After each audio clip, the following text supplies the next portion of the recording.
Don't know why that wasn't pulling from the right place. Anyway. Alright, there we go. Everything's pulled from the right place now. Let's go ahead and get this all set up and everything. Holy crap. And it's just like magic. My bitrate and everything is just magically fixed. Holy crap.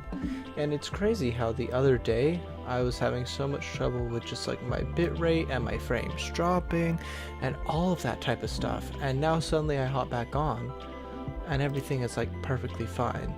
Except I'm not really sure what's up over here with like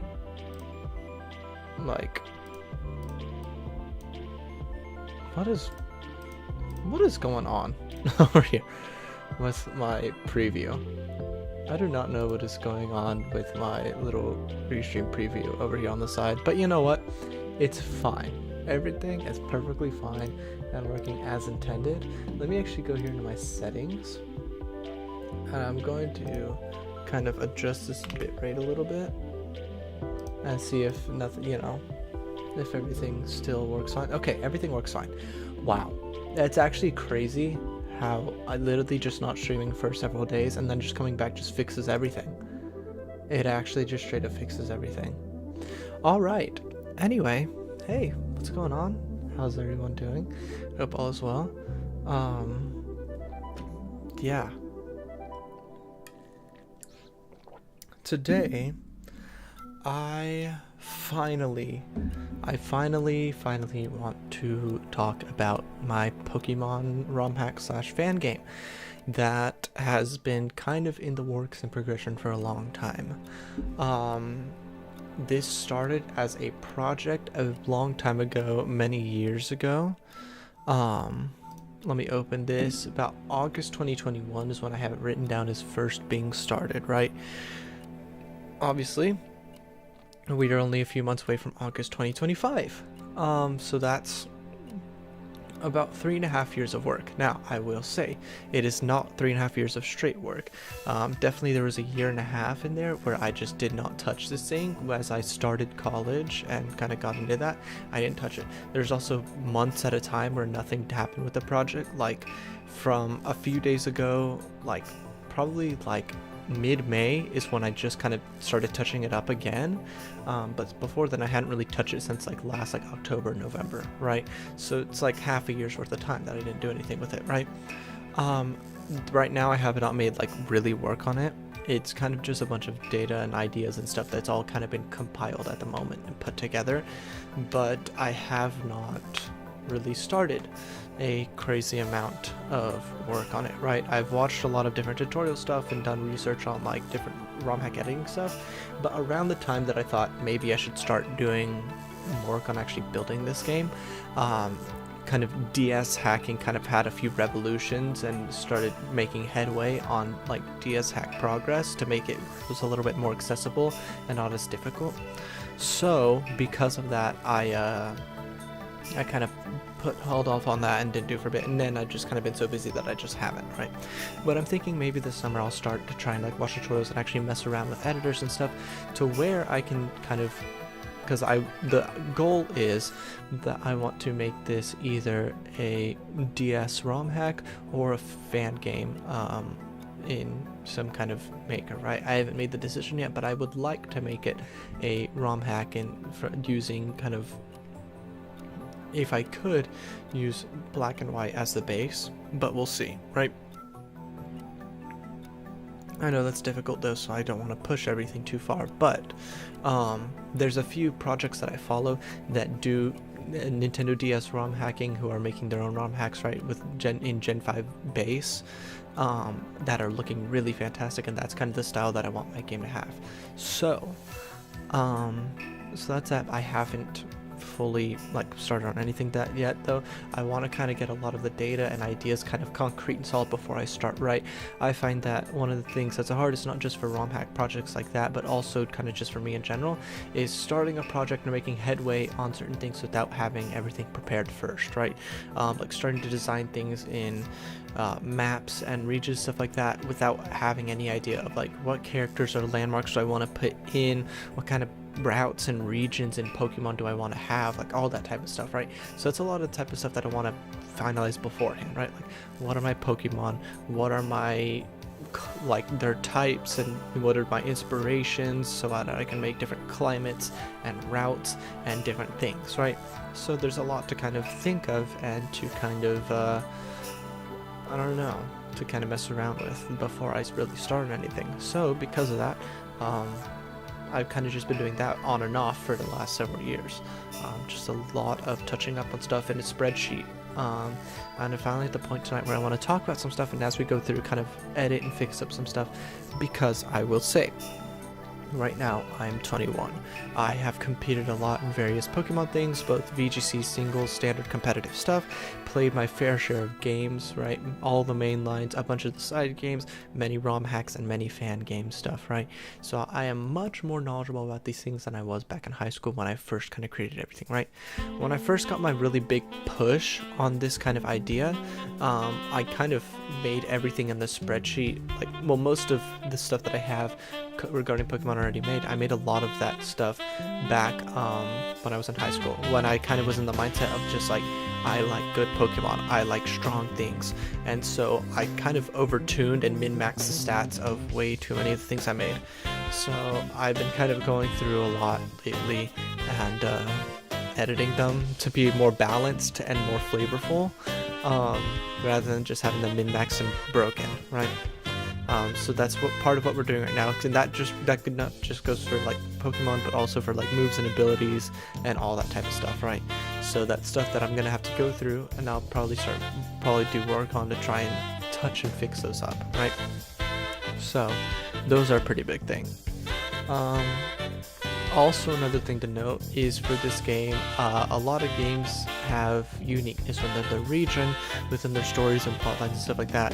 I didn't want this to just feel like a standard, like, new region, kind of similar story, same Pokemon kind of thing. Like, we are revamping a lot of stuff, and by revamping, I mean we have a lot of regional variants in this game.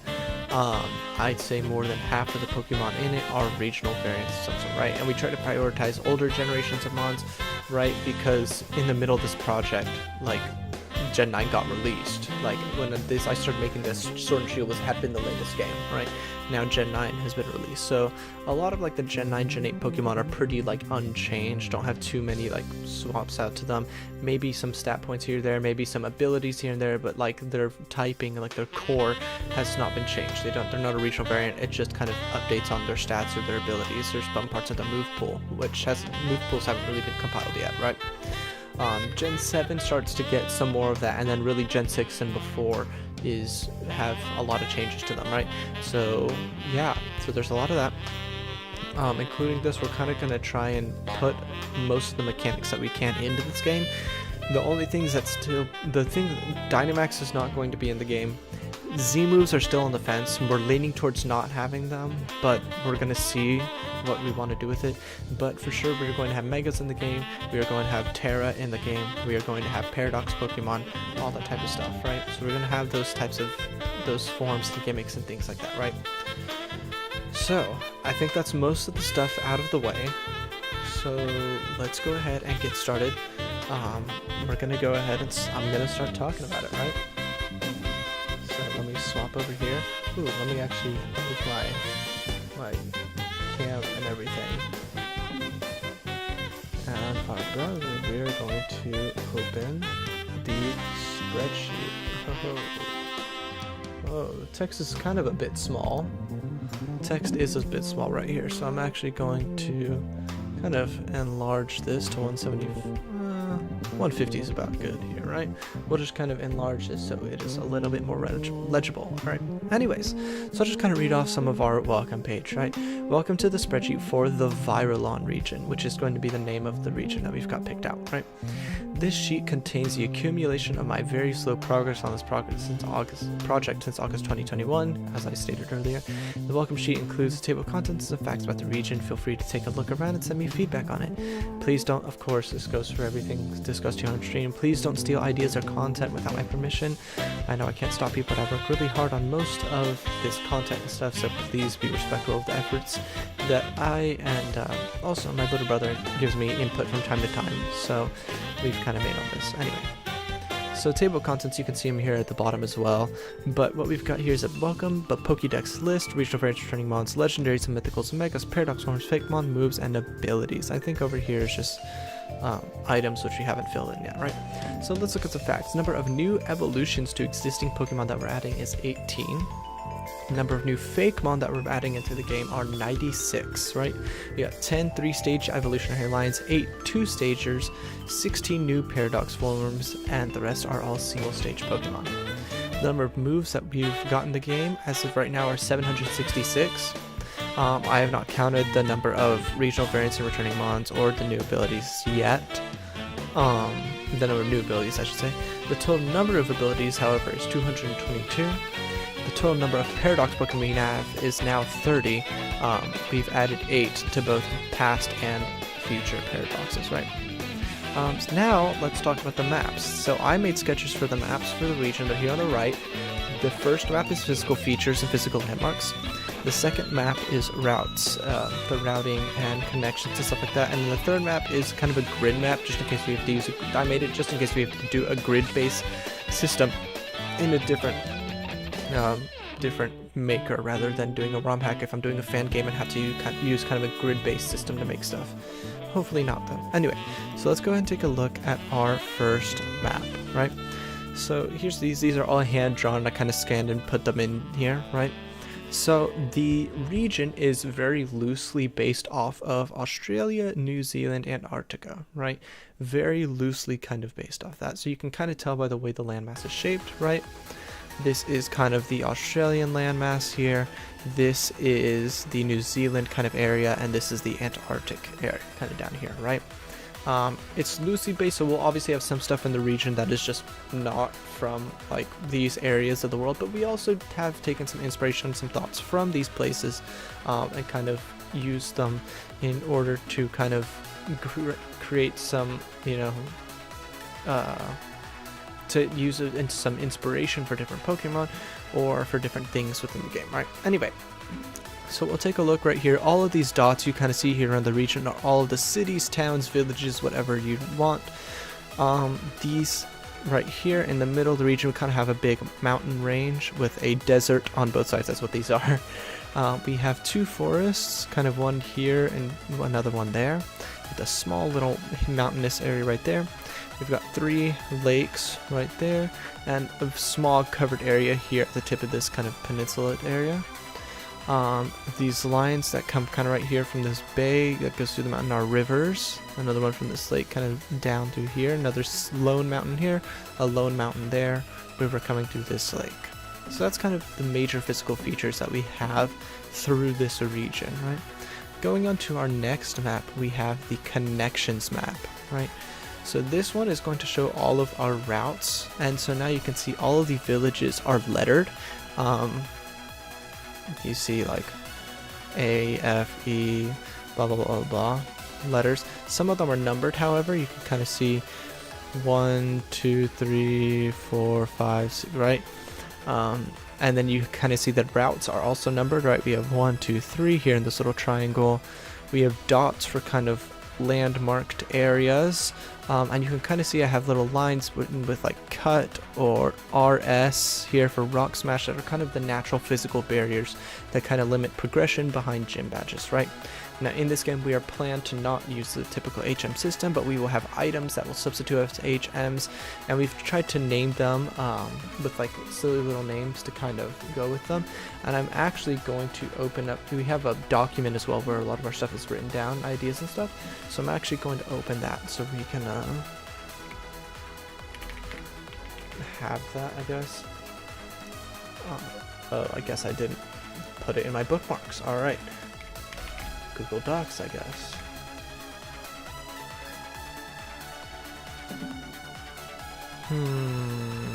That is definitely my other Google account. There we go. And I'm actually going to...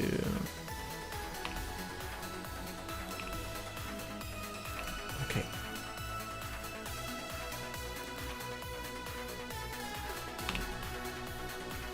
Alright, so I'm gonna go in here. Where do I have the HM listings?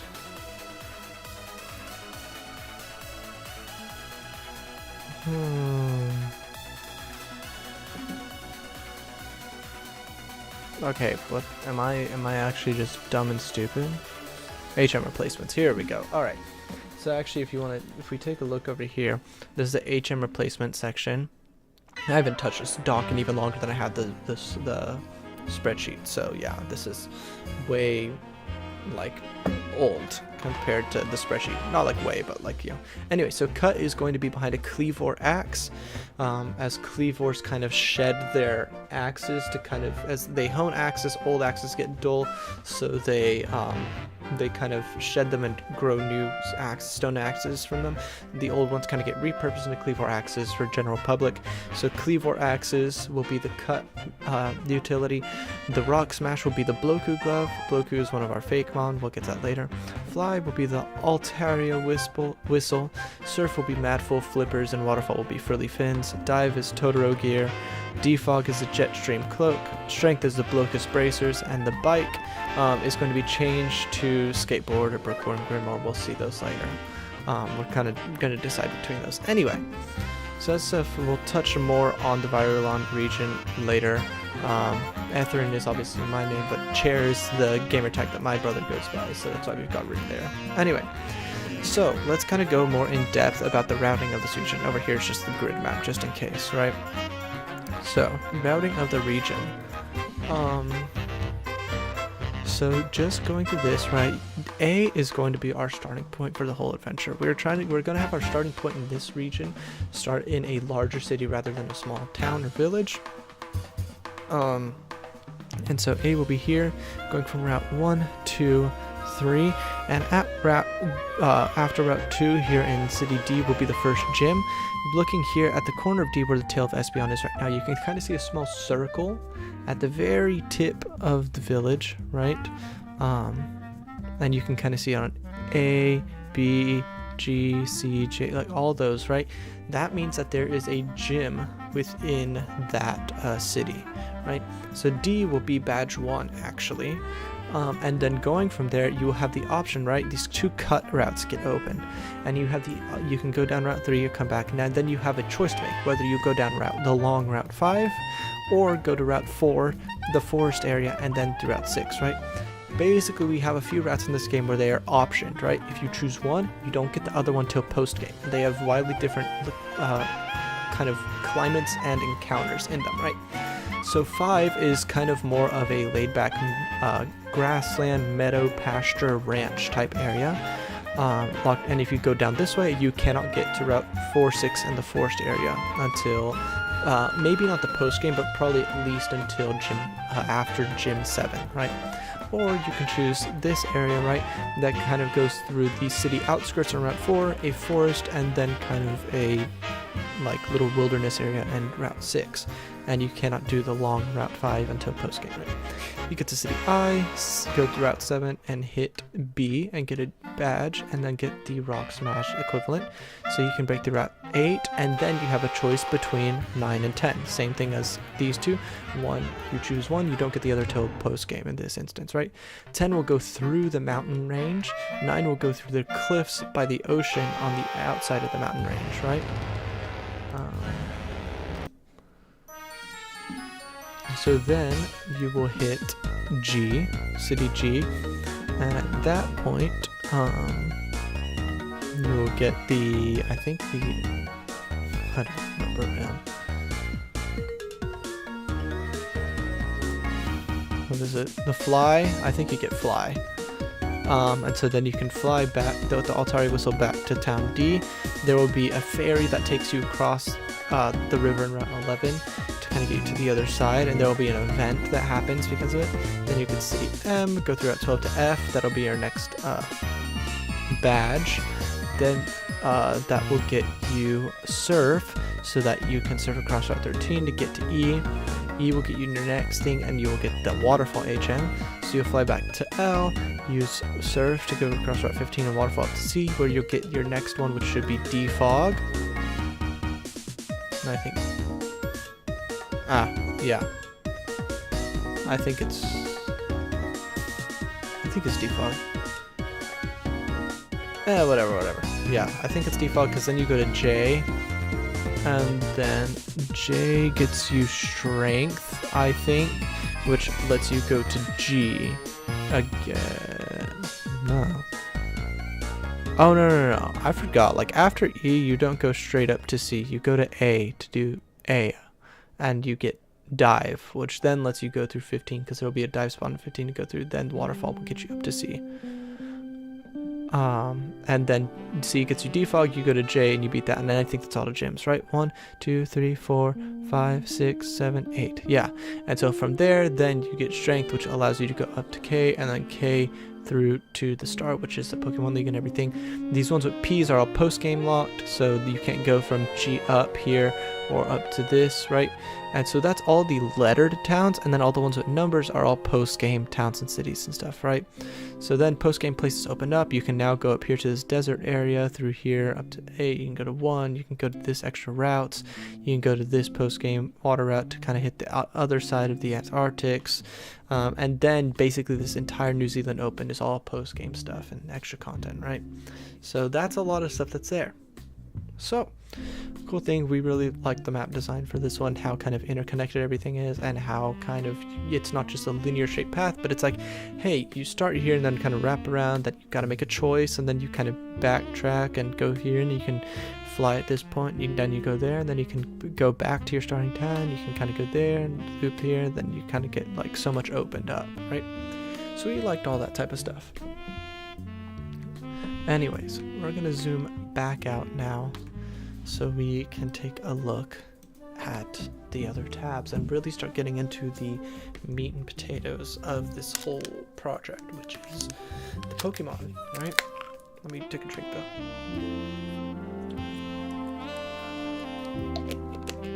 Shout out to Gatorade. That was good. Cold lemon lime is nice. Oops. I accidentally pressed the back button on my mouse. Anyway, so this is the Pokemon list we have not finished, right? But this is kind of where you can locate every Pokemon, whether it's on a route or kind of encounter tables and all that type of stuff, right? You see here we have all the starters listed, and you can catch the starters at the Kangaskhan Nature Reserve. And then you evolve. Anyway, but that's not finished, so we're not going to look at that. Let's instead take a look at the regional variants and returning mons tab. So this is what it looks like, right? Over here on the left, we have the name of the Pokemon, and of course we have their stats and the HP, attack, defense, special attack, special defense, speed, and base stat totals here. We have their typing, ability 1, 2, and hit ability, where you get them in the game, kind of what state of the game you get them in, how they evolve, whether they have a mega, their dex number once we figure all those out, and then the inspirations. So for the inspiration tab, I'm actually going to left align that one real quick.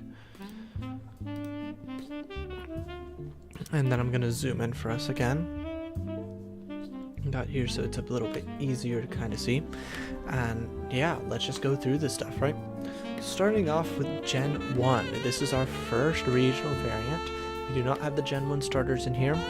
So Beedrill, we have taken inspiration from kind of like Yellow Jackets and stuff, who kind of, instead of making nests out of like typical wasps and stuff, they use holes in the ground to make their nests, and we really emphasize kind of the drill portion, so it is a ground steel type now, with the abilities Mold Breaker, kind of like Excadrill, Dry Skin, and Instinct, which is a new ability. Instinct kind of is like a Quick Claw built-in ability. It has a lower proc chance, but it's basically kind of like a Galarian Slowking's Quick Draw, where you have a chance to move first. For Beedrill, it's not crazy helpful because he's already above base 100 speed, so it's not like it's crazy broken on him or anything, right? Also with just a lower-ish base set total, still not super low, it's 470. We definitely boosted it higher than it should have been, right? A little bit frailer defensively, but still has pretty good attack and good speed above base 100. So yeah, you're able to kind of get this early at level 14. which is actually kind of correct to be a level 14. And so this is part of the reason I want to go through this, is to kind of help, balance this stuff out. I think having it this strong at level 14 is really not good. So I'm going to take this from 109 to 89, so we can take the base set total down to 450. I like the speed tier though, but I probably will make this plate 70 and 51 and take that down to 440 just to lower those defenses too. Because I already 75 HP, just having something that strong that early in the game, I think it's after the first gym, but still, right? Anyway, so it's based off Yellow Jacket Subterranean Colonies. Then we have a new evolution off of Arbok Xylisab, which is a Basilisk backwards, right, as the Arbok line tends to do. We just figured we put this in. It's pretty common for fan games to kind of do this with Arbok sometimes, but I just figured I would go ahead and do it because it's just, we just liked it. We just like the idea. So we made it a Poison Dark type, 1 weakness to ground. It is bulky, physical attacker, right? Decent speed at 97, but not above 100, which is a pretty common speed benchmark, right? We made its defenses are all pretty good, 88, 83, 90, so it's pretty defensive and bulky. Pretty low special type, good attack at 107. So then it has the ability Intimidate. It has ability Gleam Eyes, which kind of is a built-in chance to paralyze when you attack something, but it's an extremely low proc chance, I think at like 5 or 10%, right? So that it's not too game breaking. Also, we also are not keeping in mind, okay, hold up, I just contradicted myself 17 million times. So we are focusing on the aspect that this is supposed to be a fan game. So we're focusing on like the single player experience. Oh, hey, what's up? We're focusing on the single player experience the most, but we also kind of keep in mind like the competitive aspect. Like, yeah, if you had a Pokemon that could just paralyze anything just by attacking with that, it's kind of like busted, right? So we kind of like, okay, low proc chance, so that it can still kind of happen when you're just like normally playing the game casually. You can still get the paralysis from it, but otherwise, yeah. And then Disease is also a new ability that we made. So we added in weathers for every type. Basically the way they broke it down is like each weather benefits kind of 2 types, right? Like rain kind of benefits water and electric types, sun benefits fire and grass types, sand benefits rock and ground, and then we made other ones. So diseased and plagued conditions basically are for bug and poison types. And all that stuff, right? So that's what these this ability summons that weather condition, right?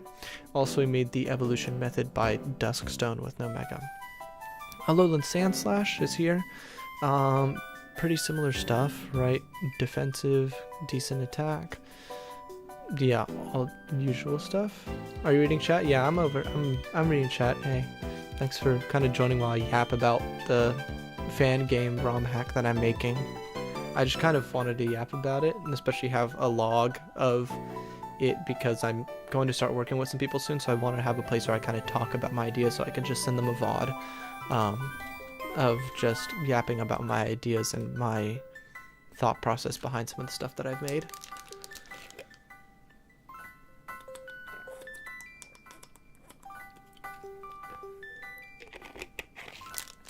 But yeah, Claw Guard is a new ability that we've kind of got on here. This is a kind of made to help some of the steel, normal, and ice types that are kind of in the game. A lot of them have claws, so we kind of made it that this kind of helps them defensively.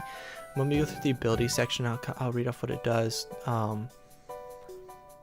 But oh.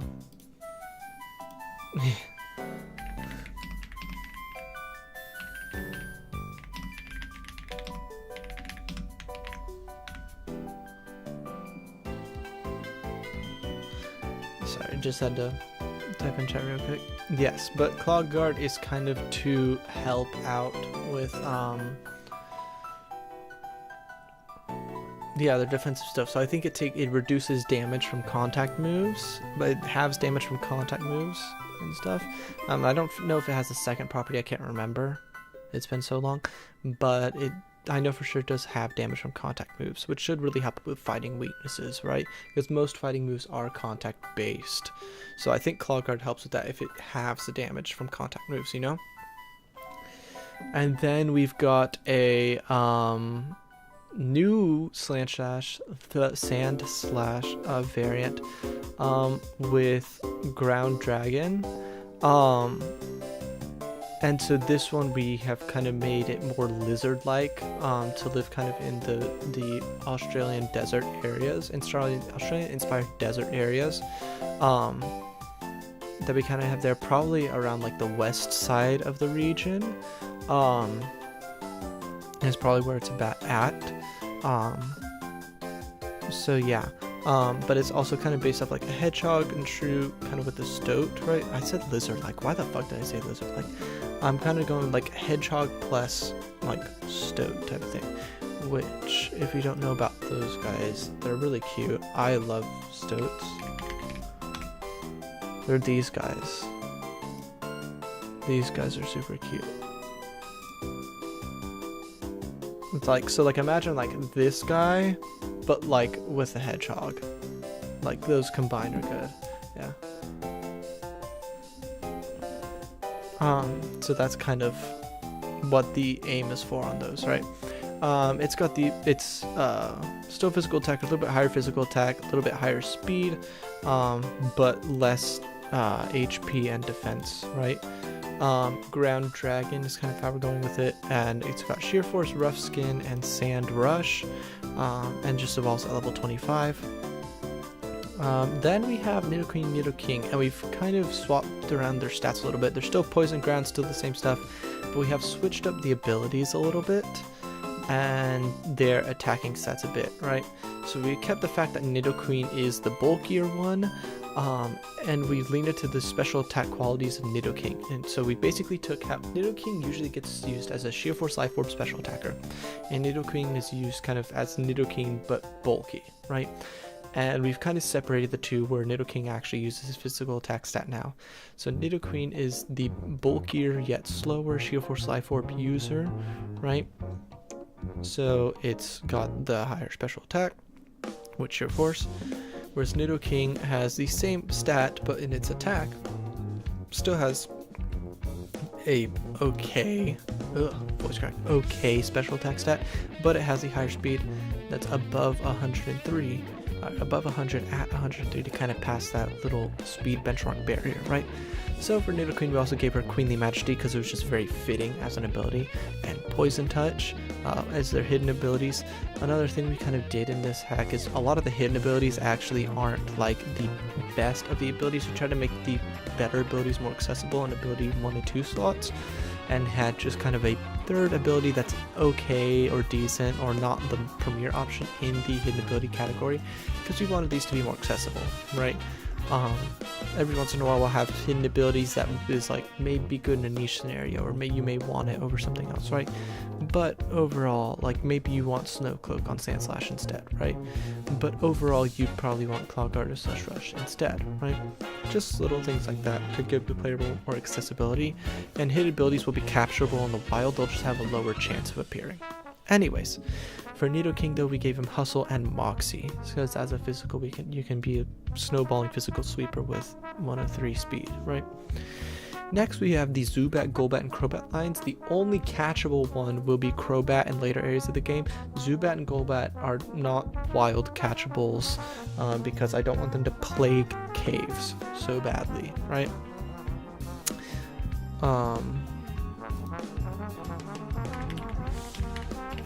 Sorry.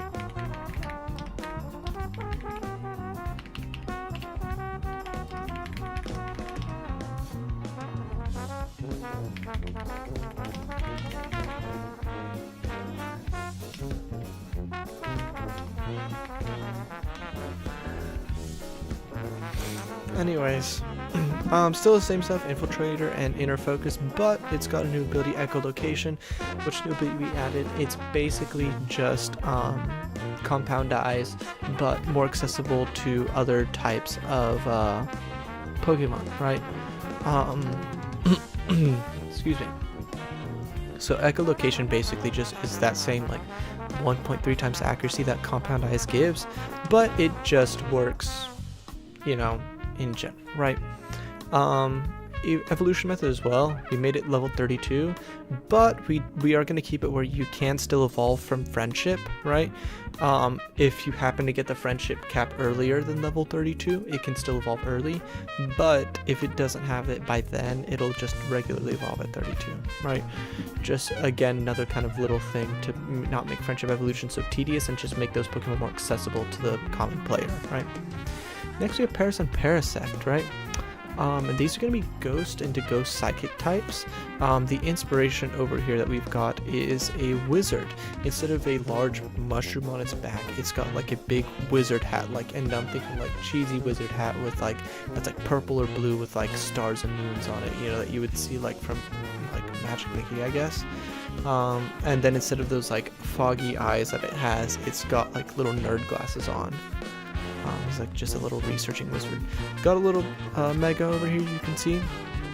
And then these stats are, he falls at level 24. But it's got good HP at 90, good defenses 105, 99, and a good special attack at 106. But very low attack and speed. They don't change at all between the two stages, right? The abilities it has is Magic Bounce, Wizard Magic, and stuff like that. It's got Psychic Surge, as kind of like a spell that it casts, and then Frisk. It's just good to have a Frisk utility mon in a ROM hack to see if other Pokemon are holding items or anything like that, right? Next up we have the Primate Annihilate line, and I actually started, of course, when I told you I made the project before Scarlet Violet was released, so Annihilate didn't exist yet. So I just had these two, Dark to Dark and Steel, and these are themed after deep sea mines like the ones from Finding Nemo, right? Those balls that kind of float on chains under seas that are mines that can explode, right? So that's what these guys are, because they kind of explode with anger. So of course they go from rough skin to iron barbs once it gains a steel typing, kind of how those mines are kind of spiky and can kind of damage you when you touch them. Fury boost, we'll get to that ability later, and then anchor point, just because they are the primate for Annihilate blind, right? We kind of kept similar stats, right? Bulky, like good HP and defenses on Annihilate, high attack but lower speed, and it actually decreases when it evolves. Yeah, just pretty standard stuff. This Annihilate evolves at level 42 while holding a spell tag, or you can just use a spell tag on it like you would like an evolution stone, right?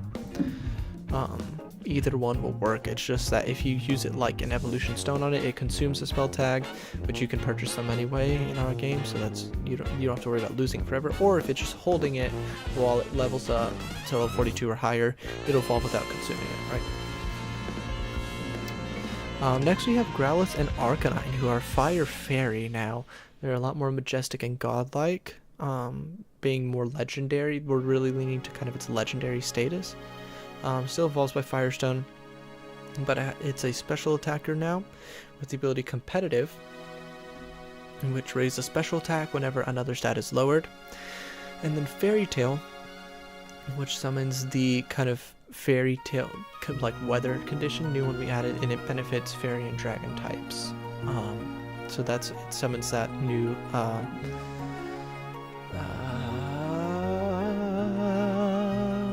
why can't I not think of the word? It summons that weather condition on Switchin. Thank you.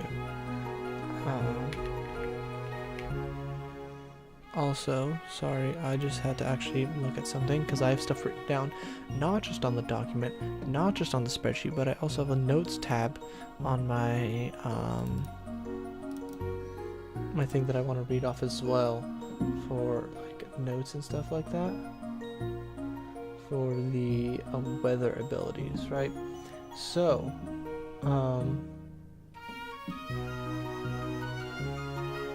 this is the mythic weather condition. So Fairy Tail will summon oh,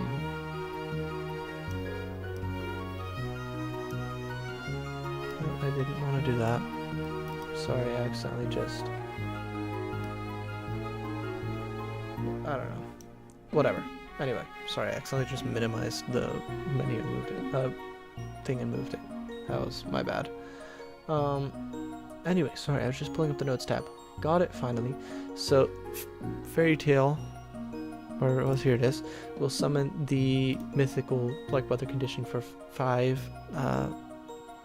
or longer turns, and it benefits fairy and dragon types, and while during this weather condition it will cure poison on the any poison status effects on the field will be cured in this weather condition, right? All the weather conditions kind of have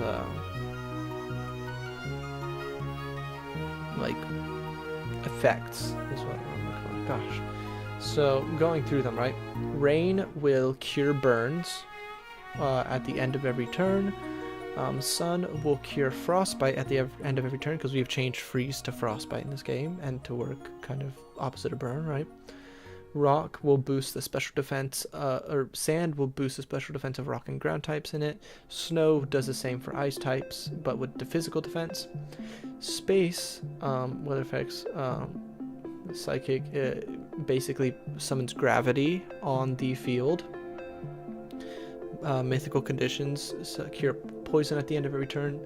The disease weather conditions that we talked about on Xylisab earlier up here do residual damage at the end of each turn.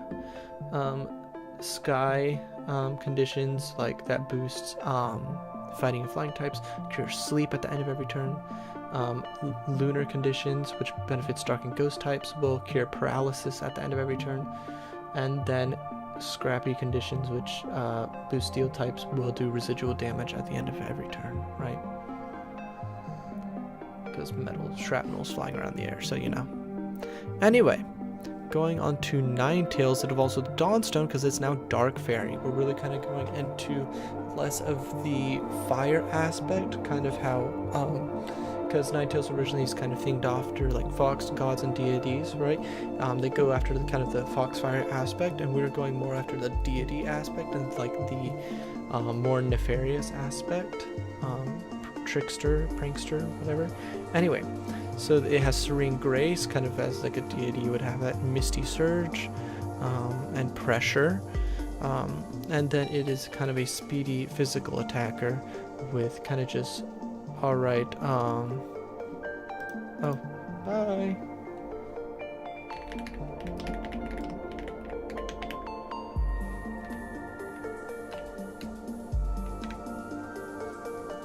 Yeah.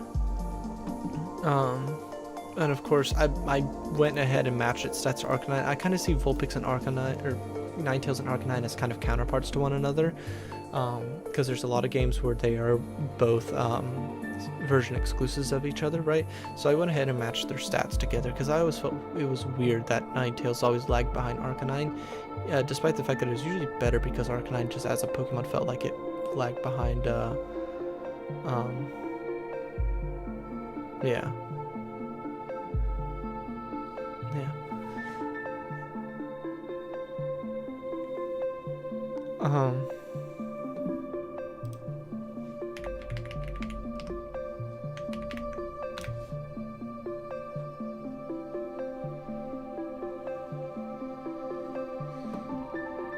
But yeah, anyway, moving on. So next we have got the Poliwag line, and yeah, oh my gosh.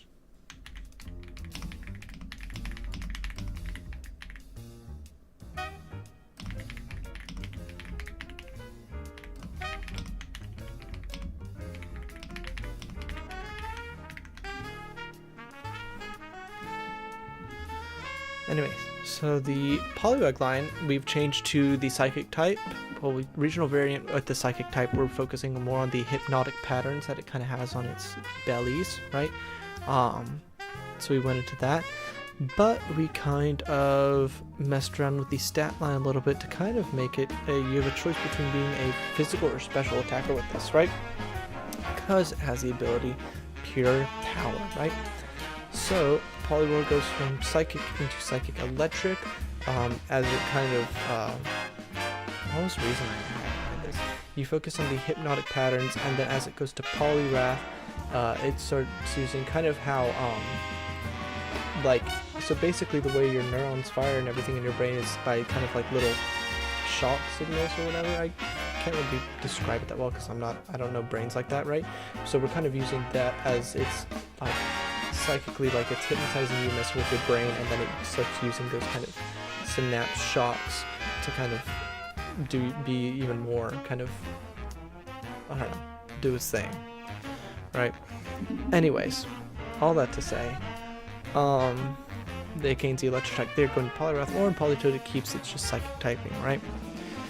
Anyways, so, but it has the abilities Pure Power, which it has a 120 special attack set, so it's totally viable as a special attacker. Or you can go with Pure Power with its physical attack, which actually I think ends up being a little bit higher than a base 120, but it basically is similar in power with Pure Power, so you can kind of make a choice. Also, it's Analytic because it's slow, it deals a little bit extra damage when you move second, or Oblivious, right? But if you switch to Politoed, then it actually gets a lot more speed, but kind of loses out on some of that special attack, but gets a little bulkier with the HP as well. As competitive to be what we talked about earlier with Arcanine, or it has the new ability Ambush, which is an ability that deals, it gives you a boost in damage whenever you hit first, kind of the opposite of Analytic where you get a boost in damage if you hit second, right? So yeah, especially with that 115 attack, it kind of boosts the damage output despite the fact that you only have a 90 special attack, right? Also, King's Rock still, but Poliwrath evolves, you can apply it or hold it, and then Thunderstone is how to evolve Poliwrath to get that electric type as well. Next we have the Machamp line, and we kind of themed after these after kind of monks that have kind of been enlightened. So as a martial artist, it's less of a fighting type, more of a psychic type. How he's a lot more at peace with himself and his and so still physical attacker, but it has echolocation and guts and inner focus. So echolocation, kind of how like when you are like kind of meditating, your eyes are closed, you are aware of your surroundings, so that's kind of what the echolocation is based off of. Inner focus as well because he's meditating, and then guts just because he perseveres through like status effects or other conditions. He just perseveres through it, right? Machoke's still the same, and then Machamp is when they get enlightened and they're able to actually he basically Machamp gets enlightened and gains his wings. So then inner focus changes to Gale Wings. Next up, we have Victory Bell. And Victory Bell is a grass fire type. And it's kind of just a Venus flytrap. Instead of boiling acid in its stomach, it's like flames coming out of in there. And it's kind of has inspirations from kind of brush fires and fires that kind of happen out there in the wilderness because of the heat. Chlorophyll and solar power, and gluttony actually because it just keeps like eating and grabbing things and putting it inside of its like fiery stomach, right? We've also the sunstone now instead of a leaf stone, and it's just kind of very bulky with decent special attack but not very fast, right? But with chlorophyll it can get up to that 100 and become faster, right? Next we have Rapidash, and these are themed after Pegasi and Alicorns, right? And they are all about weather. They have both Desolate Land and Primordial Sea. And we have also made like a bit of changes to them, but also we have created these upgraded weather versions for all of our new weathers that we've added, right? It also has Airlock as well to cancel out weather. So this is very weather oriented, fast special attacker, but Reese only has like reasonable bulk, right? Just decent stuff.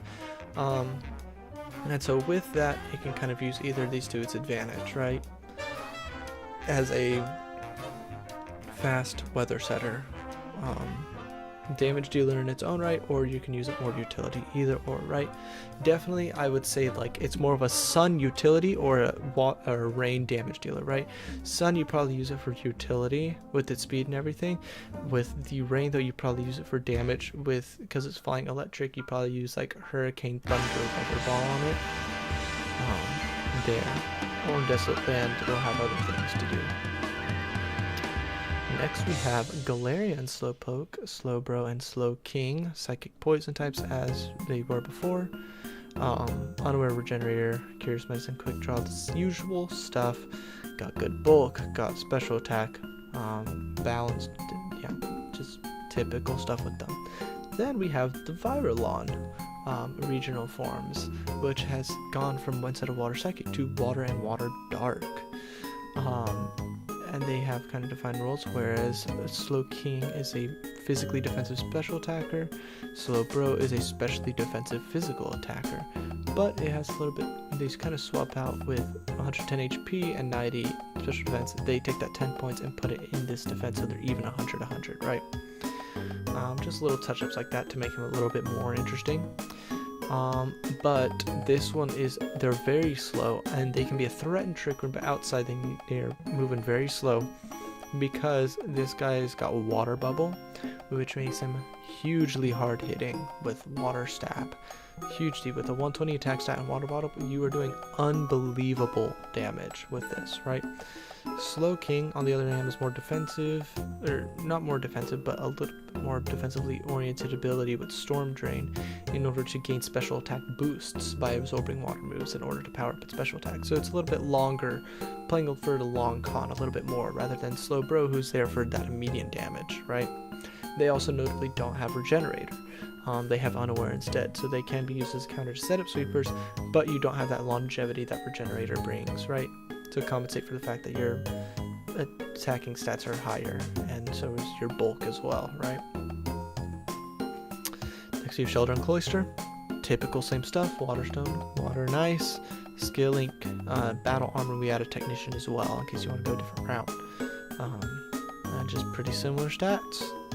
Next we have Gengar, and we've gone to the Ghost Fairy route, and we are kind of taking inspiration from the Gengar is a dead Clefable theory. So we're going to kind of make this guy look like a cross between Banette and Clefable, where it's kind of like that doll, like sewn type thing that Banette has, but with a Clefable. And get it kind of up here in Gengar, right? And we might even do it like a thing where the Ghastly looks like a Cleffa, the Haunter looks like a Clefairy, and Gengar looks like a Clefable, and it looks like it evolves from that, but it's like this weird sewn together creepy plush version with like button eyes and ghosts kind of like coming out of like an open zipper hole, you know? So, but it is a pretty similar stats to normal Gengar. Fast speed, fast special attack.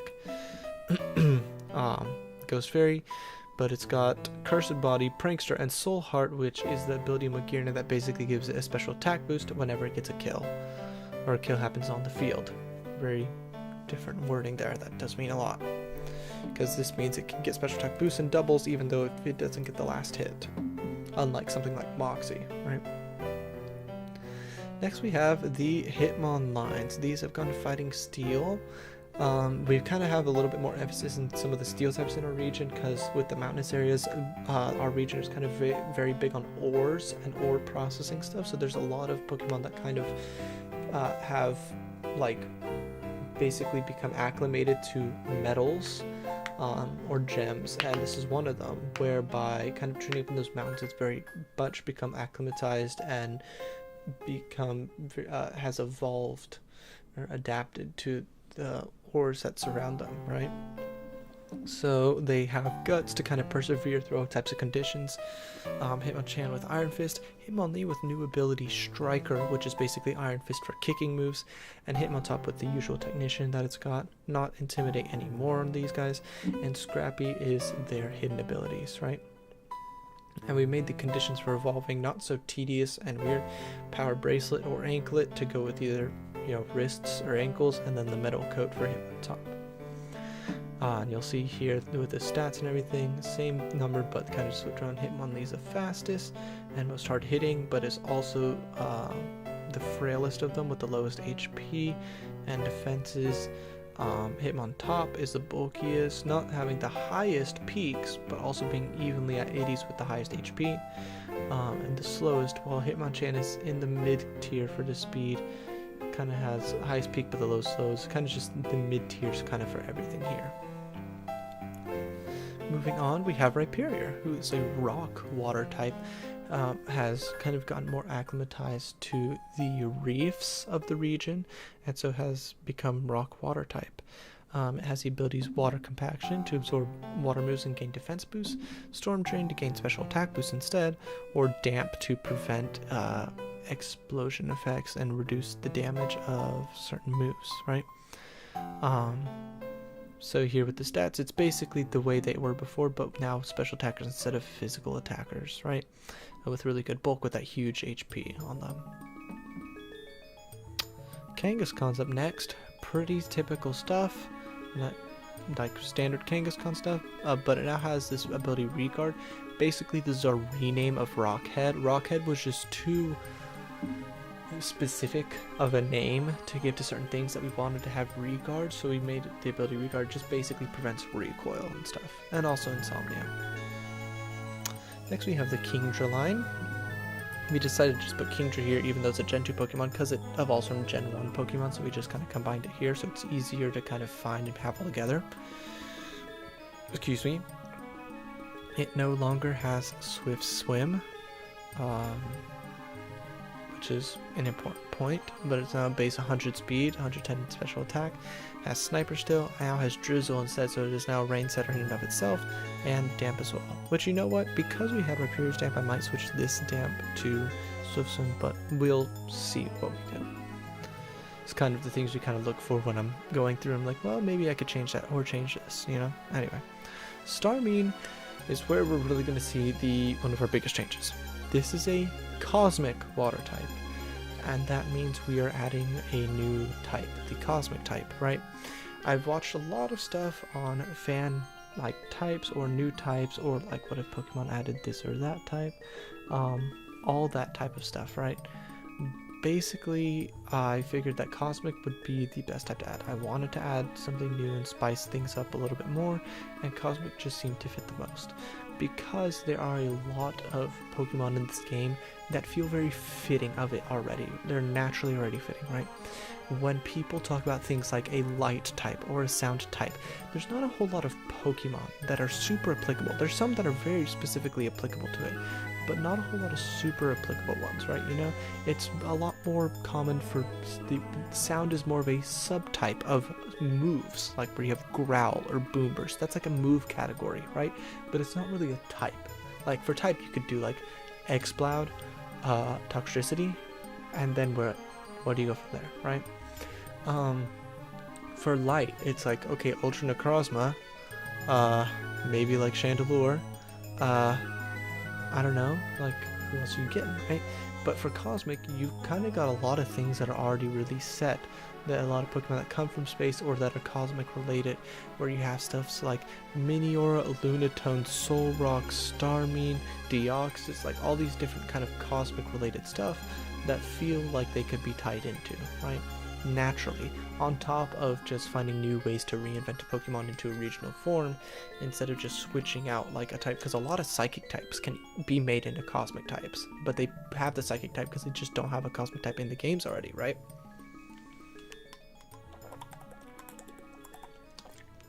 All that to say, it felt like the most fitting type that we could add, especially kind of with the way some of our story, not really story, but some way things were shaping up, and we decided that's what we wanted to add. So we added it. So the Cosmic type is now in, and Starmine has changed from Water Psychic to Water Cosmic, because Starmine is a alien entity, as kind of originally an alien entity, as kind of stayed by Pokédex entries.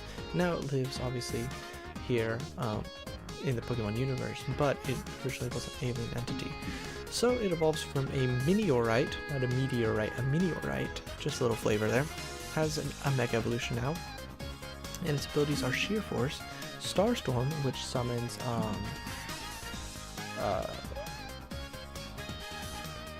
no, this is not the one that summons it for a limited time. This is like the Primordial Sea of the space conditions. So this one is like as long, you know, unending, right? Magic Guard as well, for taking out indirect damage. So 3 really good abilities that can be used depending on how you're using Starmine. Fast special attacker with good HP, decent defenses, and low attack. Next, let's move on to this line, right? Scyther, Scizor, Cleavor, right? typical stuff. We gave a little stat boost to Sizer and Cleavor to help them kind of stand up with power creep and let them stand out a little bit more. Technician kept on all of them, but Scyther has Blade Master now to go with its little sidearms. Cleavor gets Sheer Force because of its brute strength and its axes. Sizor gets Heat Proof to kind of help with that fire weakness in case you don't want to run Technician for whatever reason. And then their hidden ability Swarm, Sturdy, and Unwavering, which is a new ability. It basically means that your stats cannot be altered in any way, right? It's kind of a double-edged ability, right? Because you can't get your stats lowered by like Intimidate or anything, but it also means that you can't use Sword Stance to boost your own attack, right? You can still be boosted by stuff like Helping Hand, you just can't be debuffed to your direct stats, or buffed to your direct stats, right? So Scyther, fast physical attacker, Sizor, bulky physical attacker, and then Cleavor, fast bulk mix, kind of mixes it to speed, but good, better bulk than Scyther, with a higher attack stat, right? Next we have the normal Electivire line, who we've added the fighting type to. Feels like it really needed it, especially added Iron Fist onto it, right?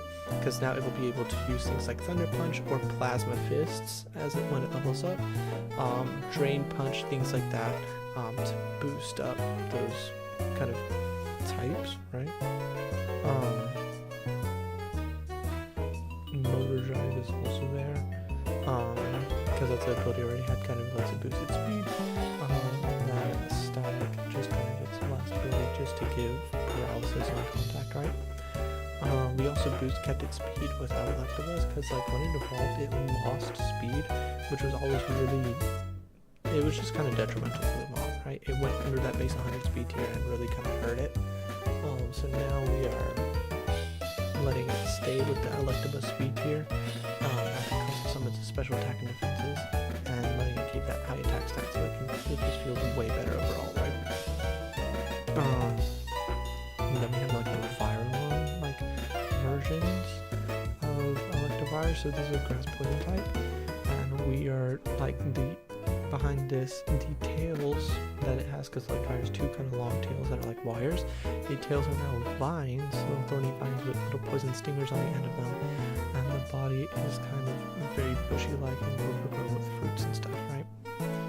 And so what it kind of is like, it lures like its prey and kind of with these sweet fruits that kind of grow on it, and then gets them with those little poison vines to paralyze them, and yeah. Anyway, so Grass Poison type.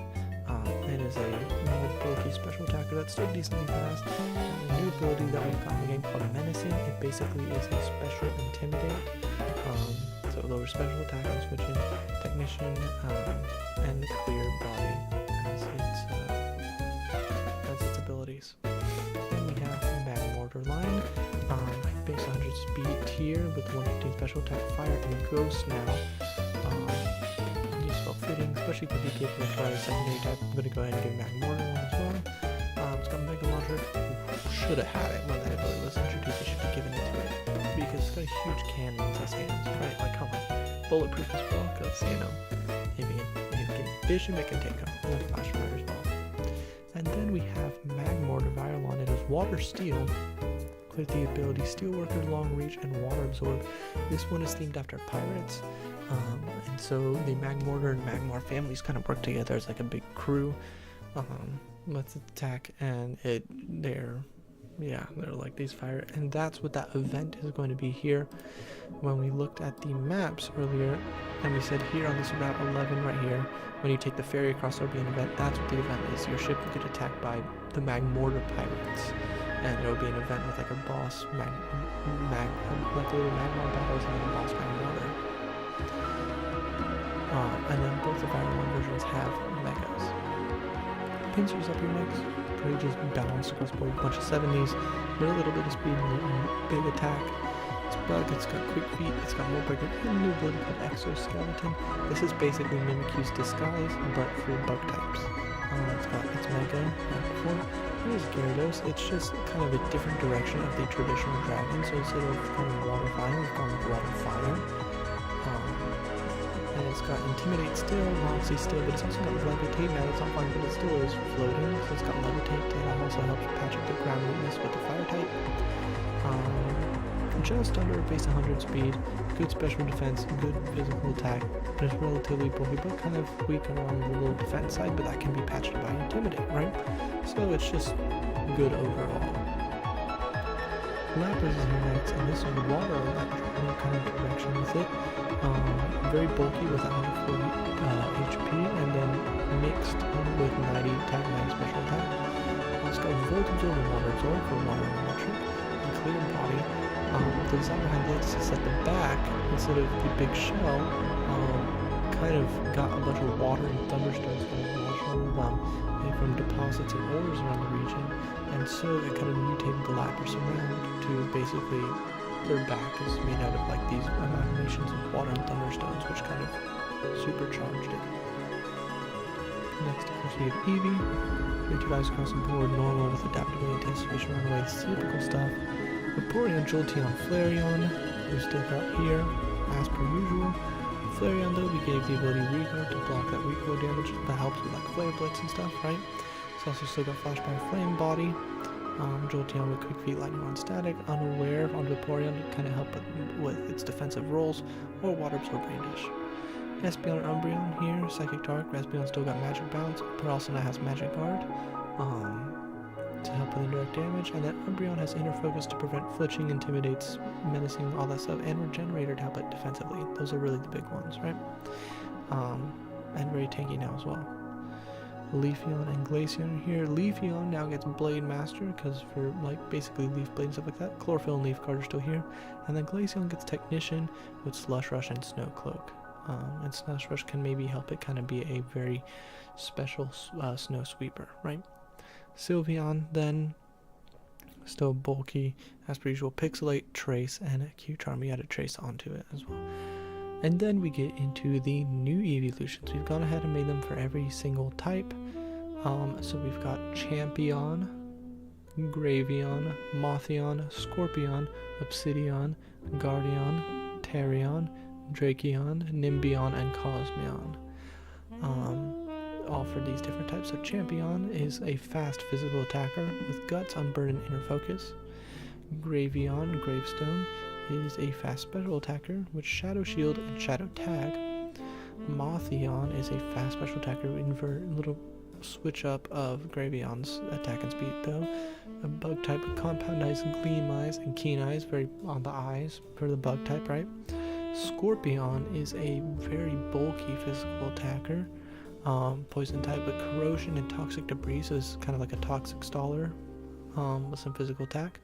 Obsidian is a rock type with high attack and good defenses, with Reguard for kind of like head smash stuff, Sturdy and Sand Force. Guardian is our steel type. It's a fast physical attacker, steel type Blade Master, because it's like a little knight, like a guard. Mirror armor and heat proof. Tarion is a bulky physical attacker as well, with some middling speed, with Analytic, Sand Rush, so it can kind of either you want to be slow with Analytic, or you can Sand Rush to make it fast, or Stalwart, so it doesn't get redirected. Drakeon, like good special defense and just about base 100 speed with good physical attack. Tough Claws, multi-scale, rough skin. So multi-scale if you're going to set up with like Dragon Dance or something. Tough Claws though if you want the immediate damage and like a Choice Scarf or something. Or Ruskin with its scales. Nimbion is a fast special attacker with good HP. It's the like Nimbus clouds, Cumulonimbus clouds, so actually Nimbion. Serene Grace, Gale Wings, and Fluffy because it's like a big fluffy cloud, so that can also bolster its defense. And then Cosmion is a Cosmic One, fast special attacker with Nebulous, Void Heart, and Clear Body, which are the first time we'll see these two abilities. These are new.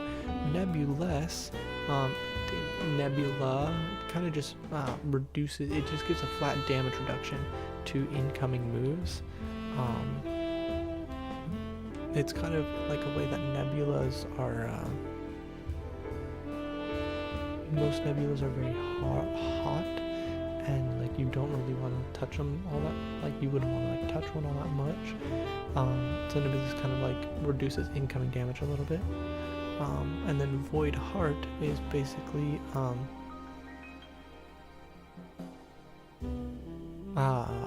flame body, but for frostbite. You've got a void heart, like your heart's so cold that it might frostbite those who, try and attack you. Anyway, moving on, we have Porygon Z, who they're themed after alien technology, come down to Earth. They're normal cosmics now. Porygon Z is now what it should have always been. It should have always been fast, but no, it may be a little busted. It's 113, very fast special attacker with adaptability, huge stuff. It also has Berserk and Trace. Yeah, could be crazy. We'll see. Probably will with like Boom Burst adaptability and some cosmic moves at that kind of speed. Oh man, but it's, yeah. Next we have Omnite Nomistar, who grasps water. And it's kind of got vines instead for tentacles and stuff, and then it's got like a big fruit or nut instead of like a shell. It's still got Swift Swim, but now also has Effect Spore and Chlorophyll. So depending on whether you can double your speed or you can kind of Effect Spore if you're going more of a bulky route, right? And then we have Coppertops, who is a steel bug, and he's like now kind of themed off of being an ancestor of Genesect instead. With his claws, we get Blade Master or Tough Claws, and then Sturdy as well. He's got fast and decent attack and kind of middling bulk. And that is the end of Gen 1. So let's go ahead and talk about Gen 2. Gen 2, we've got the Gen 2 starters here. And we've kind of changed them a bit. So Meganium here, you can see those stats made him very bulky with good special attack. It is now Grass Rock type. Its abilities are Unaware Triage, which gives priority to healing moves, and Photosynthesis, which is a new ability we've introduced that basically gives a leftovers effect at the end of every turn. You heal a little bit at the end for you and your allies at the end of every turn. But if you are in the sun, it will heal you double. So 1/8 instead of 1/16. And so that's just very good for a bulky Pokemon that maybe wants to stack like Giga Drains and Synthesis in the sun. It can be very big, really good kind of sun stall Pokemon, right? And it's themed after a dinosaur with like a really tough, scaly exterior that gives it that rock type. Typhlosion is now Fire Electric, fast special attacker with adaptability like it used to have as a hidden ability before they changed it. Sheer Force and Motor Drive with that electric type, and it's themed after how volcanic eruptions can make thunderstorms kind of around the tip of volcanoes, so it kind of is themed after that, right? And next we have for Alligator, Bo just got that dark aura about him, so he's now Water Dark.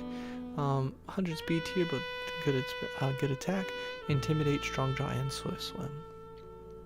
Next we got Furret, and he's themed after the Ermine, which is the white stoat, who lives in cold conditions.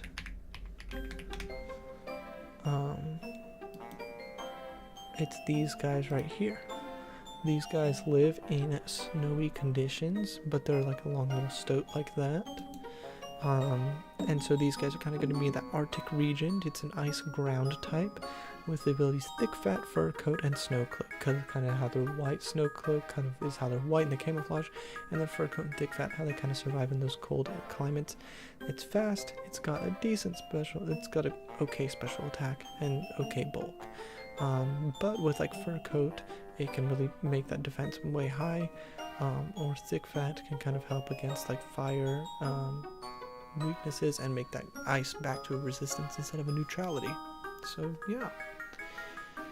Going down now we have Ariados, who's now Steel Poison type, and these are themed after like a mechanical spider family, like little spider like toys and stuff, like wind up toys who've kind of become like their own like sentient like family. So it's kind of got like parental bond, download, and speed boost, which I spelled bossed for whatever reason.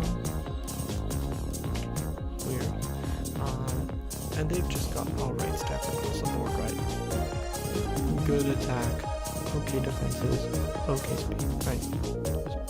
Decent stuff across the board. Nothing crazy. Lantern is themed after kind of anglerfish, but like the light is a will-o-wisp, so it's kind of like a ghost fire type, right? And it's just good bulk and good special attack across the board. It's got Levitate because it's kind of floating around, Prankster because it's tricking you with that will-o-wisp play, and Flash Fire to kind of absorb those incoming fire type attacks. Next we have the normal Maria Flavian Ampharos. We've goes electric to electric dragon. We decided to let it have that dragon type even in its base form. We just gave it a secondary stab even if you're not mega, right? And the fluff just looks like white fluffy clouds, so kind of have a little bit of that fluff on it.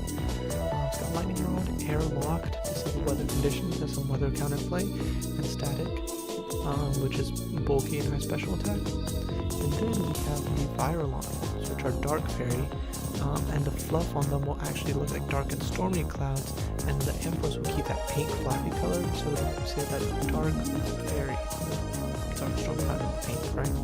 And this guy's a little bit faster with a little bit more special attack, but less bulk overall with a lower HP and defense, right? And instead of those other ones, it has Serene Grace for a coat to really bolster those defenses, or Misty Surge.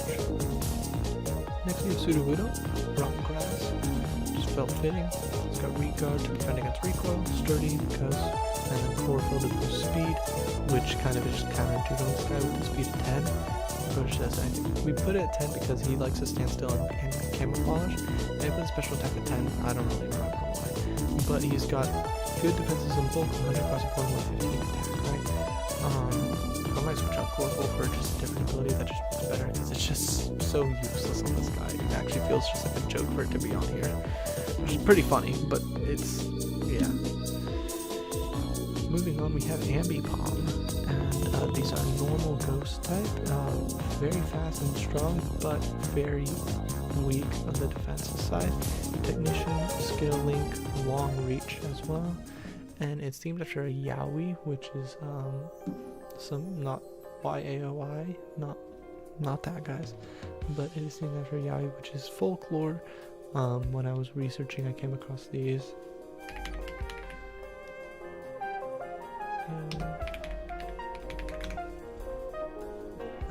Look at these, right? And it's an entity that is reputed to live in the outback. It's got its kind of origins from Aboriginal history, which a lot of Aboriginal history has kind of been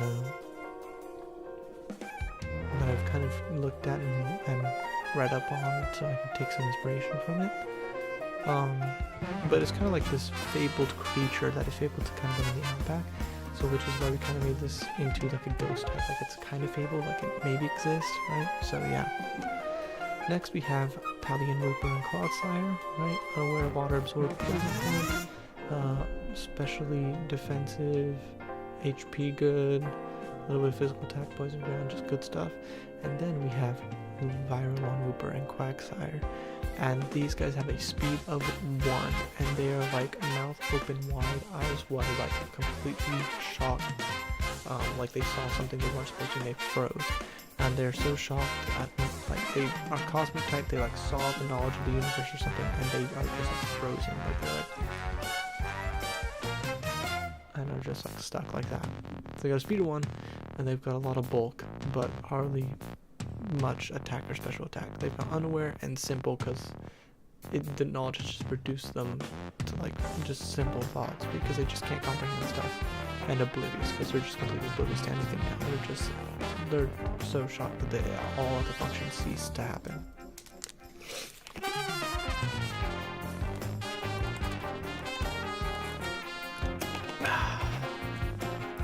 Next up we have Honchkrow, who is now a dark and fire type.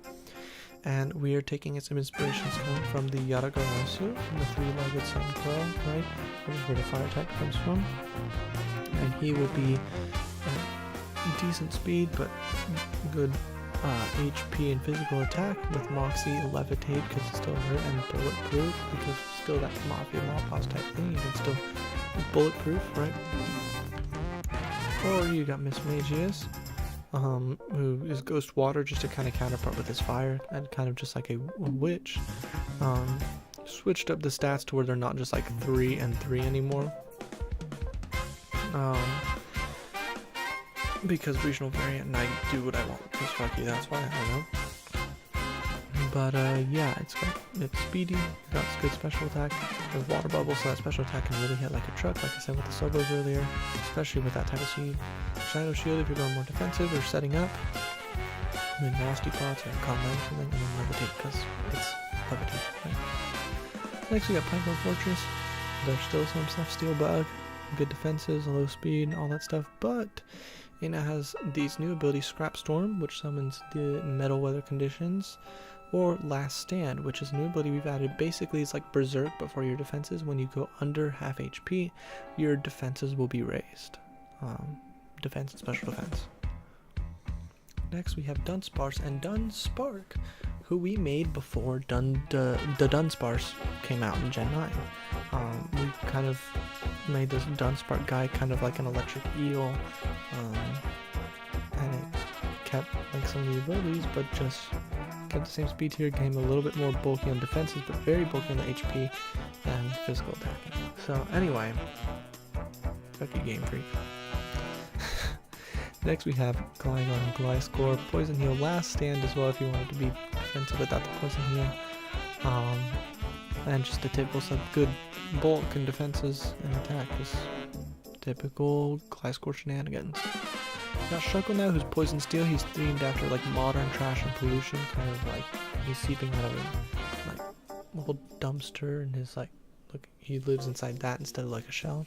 But he's got Gluttony because he's like eating up on all the leftover waste from dumpsters of Sturdy, and Shredder Cyclone, which is the upgraded version of Scrap Storm, that never-ending kind of weather, with very low speeds and high defenses, low attack stuff, a little bit more HP than before at 30 instead of 20, because I felt gracious. Heracross, Bug Fighting, Guts, Moxie, and Skill Link. We just kind of took that from his. We replaced Swarm with that, because Swarm felt kind of useless. But yeah, it's Heracross. Good defenses, decent HP, decent speed, good attack. I mean, what more could you want with the guy? Then we have normal Weavile, Ice Dark, just fast physical attacker, tough claws. It really only had pressure before. I don't remember, it have Unnerve. Yeah, just useless abilities. So this one lives in the cold climates of the Arctics, has tough claws for extra contact damage, or Claw Guard to reduce that incoming damage. Or we have the new Weavile, which is a fire-long Weavile who lives in the warm climates and is ground dark, and just inverse special attacker of the physical version, just has sheer force competitive because it kind of competes with the Arctic variant of itself, but like it's a very one-sided rivalry, and pressure as well. Next we have Ursaluna, who changed from normal down to ground cosmic. It switches up, no longer has a normal type, so that is a nerf. It doesn't get the stab boosted facade with guts anymore, but it can still get it, even with Terra. It still will do good damage, but yeah. It also has Fury boost. Once it gets angry, it kind of raises those stats. Get to that ability later. I think it's like if you get under a certain amount of HP, it will boost certain your attacking stats. I don't remember. Anyway, Teddy Ursa is very timid, so it's quick feet, emergency exit. But pretty typical like stat stuff. Mammoth Swan is here. They're pure ground type, and they're kind of like the domesticated cattle of the region, but they're like still mammoths, right? So they're just huge, hulking, like long fur, draped over the eyes and all that stuff. Kind of like how Ice One looks, but just yeah. They got thick fat fur coat, oblivious. They are just grazing and with a lot of fur on them. They got big defenses and bulks and good physical attack.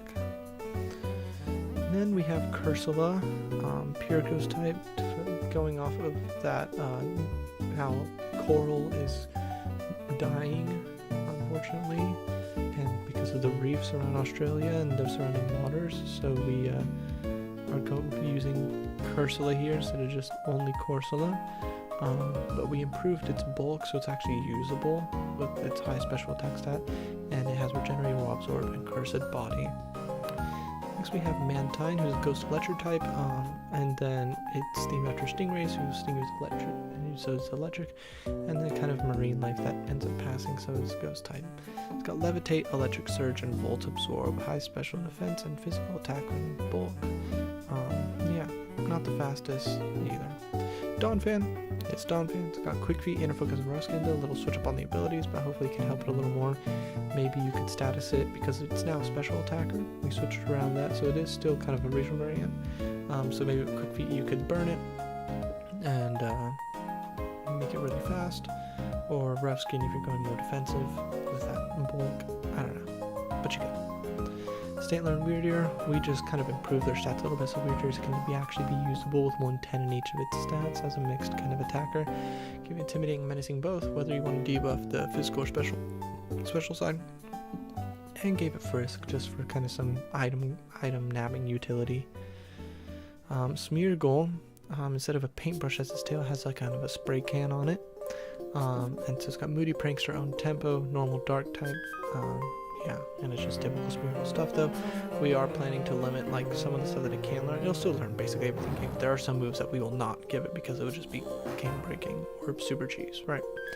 And then finally we have Tyranitar, which is, we're just going full Godzilla to the max.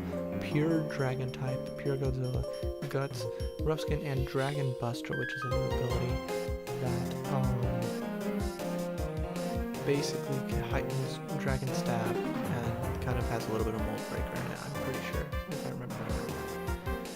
But yeah, so that's through Gen 2.